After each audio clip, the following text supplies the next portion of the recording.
بسم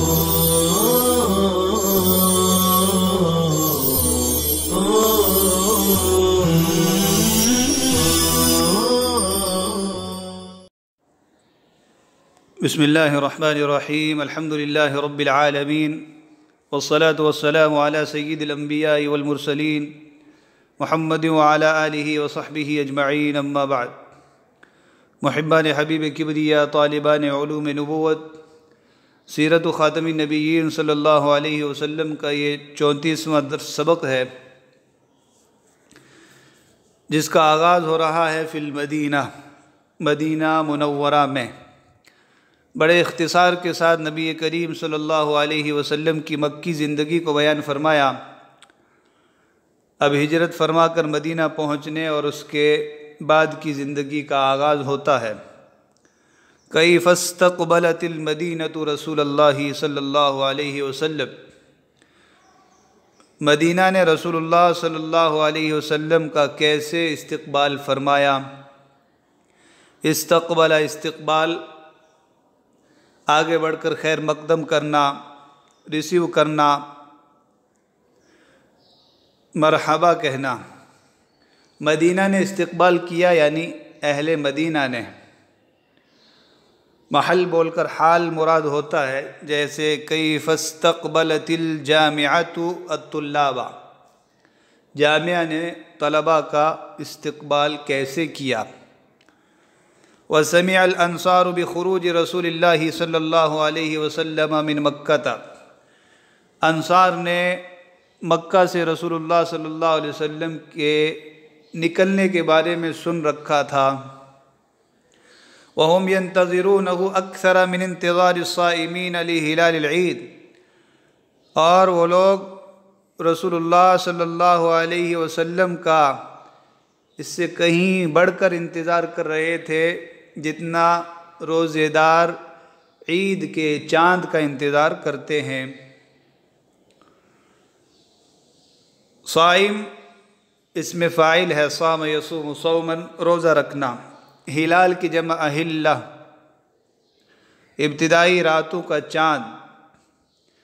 کسی بھی مہینے کے پہلے دن کو غرہ سے تعبیر کیا جاتا ہے، جیسے غرۃ جمادی الاولیٰ، جمادی الاولیٰ کا پہلا دن۔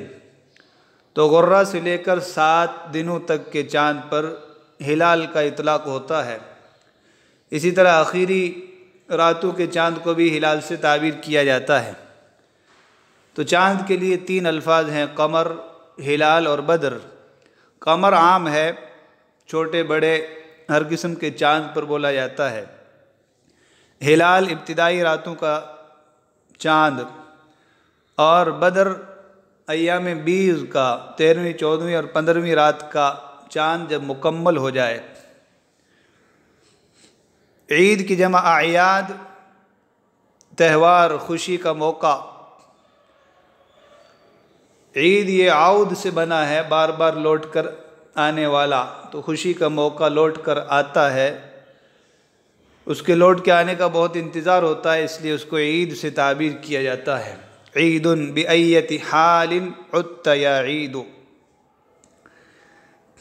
وَكَانُوا يَخْرُجُونَ كُلَّ يَوْمٍ إِذَا صَلُّوا الصُّبْحَ إِلَى ظَاهِرِ الْمَدِينَةِ، اور وہ لوگ ہر روز جب صبح کی نماز پڑھ لیتے تو مدینہ کے باہر نکلتے۔ صبح کی جمع اصباح، صباح اور صبح سویرے کے وقت کو کہا جاتا ہے۔ ظاہر باہر، نواحی شہر، شہر کے باہر کا علاقہ۔ تو جس جانب سے مدینہ سے آنے والے مسافر اور مہمان آیا کرتے تھے، اس جانب نکل کر انتظار کرتے کہ اب آئیں تب آئیں۔ ینتظرون رسول اللہ صلی اللہ علیہ وسلم فما یبرحون حتی تغلبهم الشمس علی الظلال، وہ رسول اللہ صلی اللہ علیہ وسلم کا انتظار کرتے۔ فی یہ یا غلط ہو گیا ہے، فما یبرحون، وہ مسلسل انتظار کرتے رہتے یہاں تک کہ دھوپ سایوں کو ختم کر کے ان پر غالب آ جاتا۔ صبح کے وقت درختوں کا سایہ کسی جانب ہوتا ہے، لیکن جب سورج ٹھیک سر کے اوپر آ جائے تو سائے ختم ہو جاتے ہیں، تو کافی دیر تک وہ انتظار کرتے، حتیٰ تغلبہم الشمس علی الظلال، سایوں پر کو ختم کر کے سایوں کو غالب آ کر ان پر چھا جاتا، غالب آ جاتا۔ بریحا یبرح، یہ استمرار کو بتلاتا ہے، کانا کے اخوات میں سے ہے، ما بریحا ما یبرح لن یبرح، وہ مسلسل کوئی کام کرتا رہا۔ غلب یغلب غلبتاً، غالب آنا، شمس فاعل ہے۔ فیدخلون بیوتہم، پھر وہ لوگ اپنے گھروں میں داخل ہوتے۔ وکان الزمن زمن صیف وحر، اور وہ موسم گرما اور گرمی کا موسم تھا۔ زمن ازمینہ، زمان، وقت زمانہ، تو زمن کی جمع ازمان، صیف کی جمع اصیاف، صیوف، گرمی کا موسم، حرن کی جمع حرور، گرمی کو کہا جاتا ہے۔ تو گرمی کا موسم تھا، جون جولائی کا مہینہ تھا، وقت تھا جس میں شدت کی گرمی پڑتی ہے، تو جب گرمی زیادہ ہو جاتی، دھوپ سخت ہو جاتی، تو وہ لوگ واپس آ جاتے تھے۔ وقدم رسول اللہ صلی اللہ علیہ وسلم حین دخل الناس البیوت، رسول اللہ صلی اللہ علیہ وسلم مدینہ اس وقت پہنچے جب لوگ گھروں میں داخل ہو چکے تھے۔ قدم یقدم قدوم، تو آپ کا قدوم میمنت لزوم اس وقت ہوا، اس وقت آپ تشریف لائے جب لوگ انتظار کر کے گھروں میں جا چکے تھے۔ وکان الیہود یرون ما یصنع الانصار، اور یہود دیکھ رہے تھے جو کچھ انصار کرتے تھے، یعنی انصار کا اس بےتابی سے جو انتظار ہو رہا تھا یہودیوں کے سامنے تھا، یہود دیکھ رہے تھے۔ وَكَانَ أَوَّلُ مَنْ رَآهُ رَجُلٌ مِّنَ الْيَهُودِ، سب سے پہلے آپ کو ایک یہودی شخص نے دیکھا۔ وَكَانَ أَوَّلُ مَنْ رَآهُ، پھر رَجُلًا ہونا چاہیے، یا وَكَانَ أَوَّلَ مَنْ رَآهُ رَجُلٌ مِّنَ الْيَهُودِ، تو سب سے پہلے آپ کو ایک یہودی شخص نے دیکھا۔ وہ کسی مقصد سے، کام سے اپنے گھر کی چھت پر تھا کہ دور سے اس مبارک قافلے کو آتے ہوئے دیکھا۔ فصرخ بأعلی صوتہ، تو بلند آواز سے چلایا، پکارا۔ وأخبر الانصار بقدوم رسول اللہ صلی اللہ علیہ وسلم، اور انصار کو رسول اللہ صلی اللہ علیہ وسلم کی آمد کی خبر دی۔ فخرجوا إلى رسول الله صلی اللہ علیہ وسلم وهو في ظل نخلة ومعه ابو بکر في مثل سنه، تو وہ رسول اللہ صلی اللہ علیہ وسلم کی طرف نکلے، آپ کھجور کے درخت کے سائے میں تھے، اور آپ کے ساتھ ابو بکر تھے جو آپ کے ہم عمر تھے، فی مثل سنہ، اتنی ہی عمر تھی، ہم عمر تھے۔ وَأَكْثَرُهُمْ لَمْ يَكُنْ رَآ رَسُولَ اللَّهِ صلی اللہ علیہ وسلم قبل ذلك، اور ان میں سے اکثر نے اس سے پہلے رسول اللہ صلی اللہ علیہ وسلم کو نہیں دیکھا تھا۔ وَازْدَحَمَ النَّاسُ مَا يَمِيزُونَ بَيْنَهُ وَبَيْنَ أَبِي بَكْرٍ، لوگوں کی بھیڑ لگ گئی، لوگوں کا ازدحام امڑ آیا۔ وہ ابو بکر اور رسول صلی اللہ علیہ وسلم کے درمیان فرق نہیں کرتے تھے، جانتے نہیں تھے، امتیاز نہیں کر پاتے تھے۔ ازدحم، ازدحام، بھیڑ لگ جانا، اصل میں زحمہ ہے، دال یہ تائے افتعال سے بدلا ہوا ہے۔ زاحم یزاحم مزاحمتاً وزحاماً، بھیڑ لگانا، بڑی تعداد میں اکٹھا ہونا۔ ازدحم المکان، کسی جگہ کا کھچا کھچ بھر جانا۔ مزاحمت، ٹکرانا، آڑے آنا، مقابلہ کرنا۔ ماذا یمیز میزن، امتیاز کرنا، فرق کرنا، اسی سے امتاز، امتیاز، ممتاز ہونا، جدا ہونا۔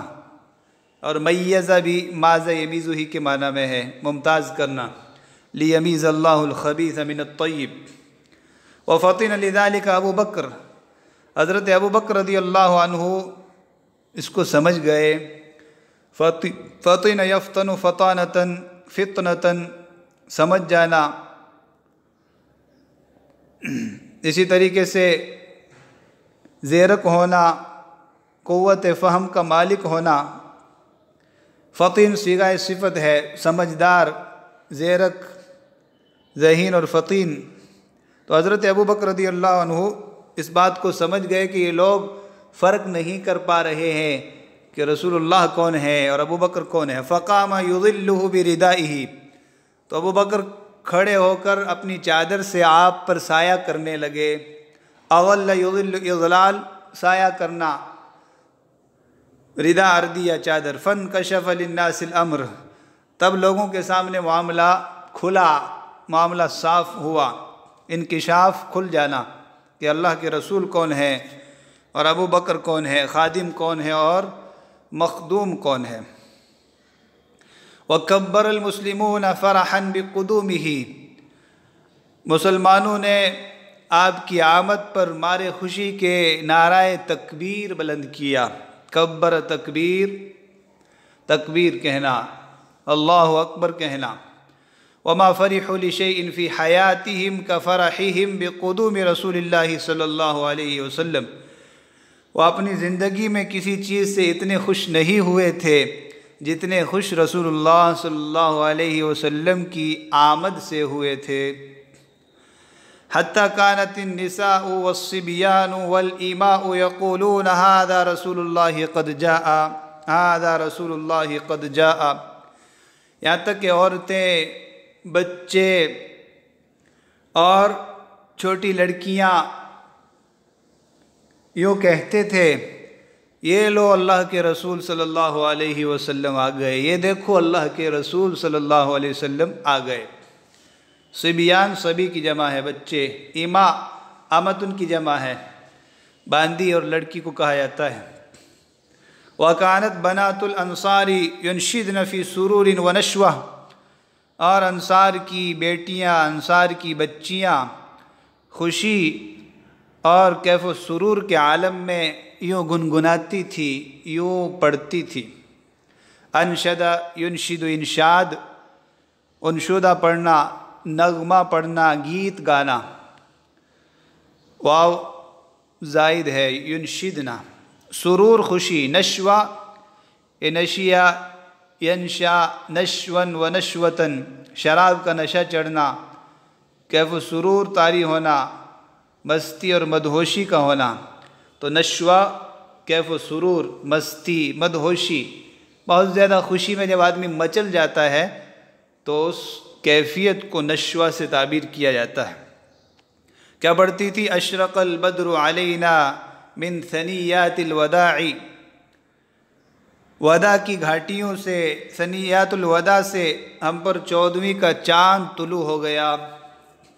وجب الشکر علینا ما دعا للہ داع، ہم پر اللہ کا شکر واجب ہے جب تک کوئی اللہ کے لیے دعا کرنے والا دعا کرتا رہے۔ ایھا المبعوث فینا جئت بالامر المطاع، اے وہ ذات بابرکات جو ہم میں مبعوث کی گئی ہے، بھیجی گئی ہے، آپ ایسا فرمان لائے ہیں جو قابل اطاعت ہے، قابل اتباع ہے۔ اشرق، اشراق، چمکنا، روشن ہونا۔ بدرن کی جمع بدور، 14ویں کے چاند کو کہا جاتا ہے۔ ثنیہ کی جمع ثنیات اور ثنایا، پہاڑی راستہ کہا جاتا ہے۔ طلاع الثنایا، باہمت شخص جو بڑی بڑی پہاڑیوں پر چڑھنے والا ہو۔ اسی سے فی ثنایا الکلام، درمیان گفتگو۔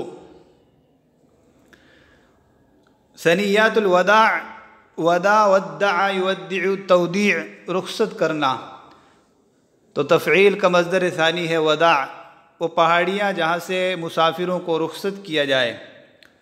وجب یجب، وجوب، واجب ہونا، لازم ہونا۔ داعن اسم فاعل کا صیغہ ہے۔ مبعوث اسم مفعول ہے، بھیجے گئے۔ مطاع اس میں مفعول کا صیغہ ہے الامر المطاع، ایسا فرمان، ایسا معاملہ، ایسا دین جس کی پیروی کی جائے۔ تو رسول کریم صلی اللہ علیہ وآلہ وسلم کی آمد کی خوشی میں یہ نغمے پڑھے جا رہے تھے۔ لیکن یہاں پر علماء کا ایک اختلاف ہے، اس کو یاد رکھیں کہ نبی کریم صلی اللہ علیہ وسلم مدینہ میں قباء کی جانب سے داخل ہوئے ہیں، اور مکہ سے آنے والے لوگ اسی جانب سے آتے تھے، اور یہ جنوب کی طرف واقع ہے، جبکہ ثنیۃ الوداع یہ شمال کی طرف ملک شام جانے والے راستے میں یا ملک شام سے آنے والوں کے راستے میں پڑتا ہے۔ تو اس لیے علماء سیر نگاروں اور مورخین کے مابین اختلاف ہے کہ یہ نغمہ کب پڑھا گیا۔ امام ابن القیم رحمہ اللہ زاد المعاد میں فرماتے ہیں کہ تبوک سے واپسی کے موقع پر جب ثنیۃ الوداع سے آپ برآمد ہوئے تو اس موقع پر یہ نغمہ پڑھا گیا ہے۔ بعض لوگوں نے تطبیق یہ دی ہے کہ کئی موقع پر پڑھا گیا ہوگا، ہجرت کے وقت بھی پڑھا گیا اور تبوک سے آتے وقت بھی پڑھا گیا۔ اب میں آپ کو ایک دو نقشے دکھاتا ہوں جس سے آپ ثنیۃ الوداع کو بھی سمجھ سکتے ہیں اور یہ کس جانب واقع ہے اس کو بھی سمجھ پائیں گے۔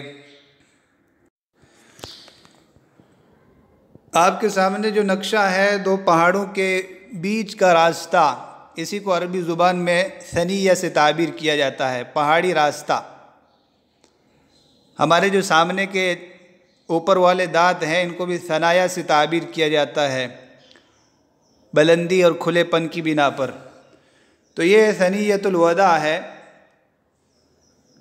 یہ بھی ایک نقشہ ہے ثنیۃ الوداع۔ الثنیہ هو طریق ضیق بین جبل سلع واللابۃ الغربیہ جبل فی المدینۃ المنورہ۔ تو یہ سلا پہاڑی اور لابہ غربیہ کے درمیان واقع ہے۔ اب آپ اس نقشے پر غور کریں، نبی کریم صلی اللہ علیہ وسلم کا جو ہجرت کا راستہ آپ کو دکھ رہا ہے نیچے سے، اور آگے جا کے راستے میں مسجد قباء دکھائی دے رہی ہے، اسی راستے سے آپ صلی اللہ علیہ وسلم پھر آگے بڑھے، بنو سالم میں تشریف لے گئے، وہاں جمعہ کی نماز پڑھی، اور اس کے بعد نکلتے رہے اسی راستے سے آپ صلی اللہ علیہ وسلم وہاں پہنچ گئے مربد، موقع تاسیس المسجد النبوی، مسجد نبوی کی جہاں بنیاد رکھی گئی ہے اس مقام تک پہنچے، اور وہاں جا کر آپ کی اونٹنی مربد میں بیٹھ گئی۔ اب اس سے آگے کی جانب آپ دیکھیں جبل سلا اور ثنیۃ الوداع، تو یہ شمال کی جانب میں ہے، ملک شام جانے اور آنے والوں کے راستے میں ثنیہ پڑتا ہے، جبکہ ادھر جس جانب سے آپ جنوب کی جانب سے مکہ سے آئے ہیں تو اس جانب ثنیہ نہیں ہے۔ اس لیے مورخین میں اور اہل سیر میں اختلاف ہے کہ یہ نغمہ کب پڑھا گیا۔ تو زیادہ مناسب بات وہی ہے جو ابن القیم نے کہی کہ تبوک سے واپسی کے موقع پر جب شام سے آپ صلی اللہ علیہ وسلم اس ثنیۃ الوداع کے پاس سے آئے تو اس موقع پر آپ کا خیر مقدم اور استقبال کرتے ہوئے یہ نغمہ پڑھا گیا ہوگا۔ باقی اس سے انکار نہیں ہے کہ آپ صلی اللہ علیہ وسلم جب مدینہ تشریف لائے اس وقت بھی بہت زیادہ خوشی اور مسرت کا اظہار کیا گیا، کیف و سرور میں خوشی اور مسرت کے گیت گائے گئے، لیکن یہ جو اختلاف ہوا ہے یہ ثنیۃ الوداع کی وجہ سے ہوا ہے، کہ آپ ادھر سے نہیں آئے بلکہ جنوب کی جانب سے آئے ہیں۔ یقول انس بن مالک الانصاری رضی اللہ عنہ وهو غلام یومئذ شہدت رسول اللہ صلی اللہ علیہ وسلم یوم دخل المدینہ فما رأیت یوما قط کان احسن ولا اضوأ من یوم دخل المدینہ علینا۔ انس بن مالک انصاری رضی اللہ عنہ کہتے ہیں، اور وہ اس وقت چھوٹے لڑکے تھے، غلام چھوٹے لڑکے تھے، شہدت مدینہ داخل ہونے کے دن میں رسول اللہ صلی اللہ علیہ وسلم کی آمد کے وقت موجود تھا، حاضر تھا، تو میں نے کوئی دن نہیں دیکھا جو اس سے زیادہ خوبصورت ہو، اس سے زیادہ روشن ہو، جس دن آپ علیہ الصلوۃ والسلام مدینہ میں ہمارے پاس تشریف لائے۔ یعنی سب سے منور اور سب سے خوبصورت، سب سے یادگار اور سب سے بہترین دن وہ تھا جب اہل مدینہ کے پاس نبی کریم صلی اللہ علیہ وسلم ہجرت فرما کر تشریف لائے۔ اضواء، یہ ضوء کی جمع ہے، یہ عفواً یہ ضوء سے اس میں تفضیل ہے، ضاء یضوء ضوءا، روشن ہونا، اسی سے اضواء زیادہ روشن، اضاء یضیء روشن کرنا، اور استضاء یستضیء روشنی لینا۔ مسجد فی قباء واول جمعۃ فی المدینہ، قباء کی مسجد اور مدینہ میں پہلا جمعہ۔ قباء ایک علاقے کا نام ہے، جیسا کہ پہلے بتلایا، مدینہ سے 2-3 کلومیٹر کے فاصلے پر ہے۔ جمعہ کی جمع جمعات اور جمعن، اور مفرد جمعہ اس میں 3 اعراب ہیں، 3 لغتیں ہیں۔ جمعہ جیسا کہ قرآن کریم میں بھی ہے، جمعہ اور جمعہ، اس کے اصل معنی اکٹھا ہونا، مجتمع ہونا، اور پھر وہ مشہور دن مراد ہے جس میں ہم نماز جمعہ ادا کرتے ہیں۔ وَأَقَامَ رسول اللہ صلی اللہ علیہ وسلم بِقُبَاءَ 4 ایام، رسول اللہ صلی اللہ علیہ وسلم قباء میں 4 دن ٹھہرے رہے۔ وَأَسَّسَ مَسْجِدًا هُنَاكَ، اور وہاں آپ صلی اللہ علیہ وسلم نے ایک مسجد کی بنیاد رکھی۔ مسجد قباء کی کچھ تصویریں آپ کے سامنے پیش کی جا رہی ہیں۔ یہ وہ مسجد ہے جس کو قرآن کریم نے کہا ہے لَمَسْجِدٌ أُسِّسَ عَلَى التَّقْوَى مِنْ أَوَّلِ يَوْمٍ، تو نبی کریم صلی اللہ علیہ وسلم نے اس مبارک مسجد کی بنیاد رکھی۔ اسی مبارک مسجد کی ایک اور تصویر ہے، مسجد قباء۔ سنیچر کے دن آپ صلی اللہ علیہ وسلم مدینہ سے چل کر یہاں تشریف لایا کرتے تھے اور نماز ادا فرماتے تھے۔ حضرت نے عنوان قائم کیا تھا کہ مدینہ میں پہلا جمعہ، لیکن پھر کچھ تفصیل ذکر نہیں کی کہ کہاں ہوا، تو پہلا جمعہ آپ صلی اللہ علیہ وسلم نے بنی سالم کے محلے میں ادا فرمایا، جس کو آج مسجد جمعہ بھی کہا جاتا ہے، اور مسجد الوادی۔ آپ کے سامنے ایک تصویر ہے، یہ مسجد جمعہ کی تصویر ہے، جہاں آپ صلی اللہ علیہ وسلم نے قباء سے مدینہ جاتے ہوئے پہلا جمعہ پڑھایا۔ یہ بھی مسجد جمعہ کی ایک تصویر ہے، جس کو مسجد الوادی بھی کہا جاتا ہے۔ تو اس مقام پر آپ صلی اللہ علیہ وسلم نے بنی سالم کے محلے میں سب سے پہلا جمعہ ادا فرمایا۔ فی بیت ابی ایوب الانصاری رضی اللہ عنہ، ابو ایوب انصاری کے گھر میں۔ وخرج رسول اللہ صلی اللہ علیہ وسلم الی المدینہ والناس یتلقونه فی الطریق ارسالا، نبی کریم صلی اللہ علیہ وسلم قباء سے مدینہ کی طرف نکلے، اور راستے میں لوگ جماعت در جماعت، ٹولی در ٹولی آپ کو لے رہے تھے، آپ کا استقبال کر رہے تھے، آپ سے مل رہے تھے۔ تلقی، ملنا، ملاقات کرنا۔ وَيَطْلُبُونَ مِنْهُ الْإِقَامَةَ عِنْدَهُمْ، اور اپنے پاس ٹھہرنے کا آپ سے مطالبہ کر رہے تھے۔ ہر شخص یہ چاہتا تھا کہ میرے ہاں آپ صلی اللہ علیہ وسلم مہمان بنے، مقیم ہوں۔ وَيُمْسِكُونَ بِزِمَامِ النَّاقَةِ، اور اونٹنی کی لگام پکڑتے تھے۔ امسک، امساک، پکڑنا۔ زمام کی جمع ازمہ، لگام۔ ازمۃ الامور، معاملات کی باغ دوڑ، انتظام۔ نبی کریم صلی اللہ علیہ وسلم کی جو اونٹنی تھی، جس کا نام قصوہ تھا، تو وہ چل رہی تھی راستے میں۔ ہر شخص لگام پکڑ کر اپنے ہاں روکنا چاہتا تھا، آپ کے قیام کا متمنی تھا۔ فَيَقُولُ خَلُّوا سَبِيلَهَا، تو آپ فرماتے اس کا راستہ چھوڑ دو۔ فَإِنَّهَا مَأْمُورَةٌ، یہ اللہ کے حکم پر معمور ہے، اللہ کی جانب سے اسے حکم دیا گیا ہے۔ جہاں اللہ کو پسند ہوا، اللہ کی مشیت ہوئی، وہاں یہ بیٹھ جائے گی۔ معمورہ اس میں مفعول کا صیغہ ہے۔ وَوَقَعَ ذَلِكَ مِرَارًا، متعدد بار ایسا ہوا۔ حَتَّى إِذَا أَتَى دَارَ بنی مالک بن النجاری، یہاں تک کہ جب بنی مالک بن نجار کے گھر کے پاس آئی، برکت علی مکان فیہ باب المسجد النبوی اليوم، تو ایک جگہ بیٹھ گئی جہاں آج مسجد نبوی کا دروازہ ہے۔ برکہ یبرکو، بروک کا معنی اونٹنی کا بیٹھ جانا، ابرکہ اونٹ کا بٹھانا، اور بارکہ برکت دینا، برکت کی دعا دینا، برکہ برکت کی دعا دینا۔ تو مبرک اور مبروک اونٹ کا بیٹھنا، اونٹ کے بیٹھنے کی جگہ جو کہا جاتا ہے مبروک، یہ درست نہیں ہے، مبارک کہنا چاہیے۔ وَهُوَ يَوْمَئِذٍ مِرْبَدٌ لِغُلَامَيْنِ يَتِيمَيْنِ مِن بَنِي النَّجَّارِ وَهُمْ أَخْوَالُهُ، اور وہ جگہ اس دن، اس وقت بنی نجار کے دو یتیم لڑکوں کا باڑہ تھا، کھجور سکھانے کی جگہ تھی۔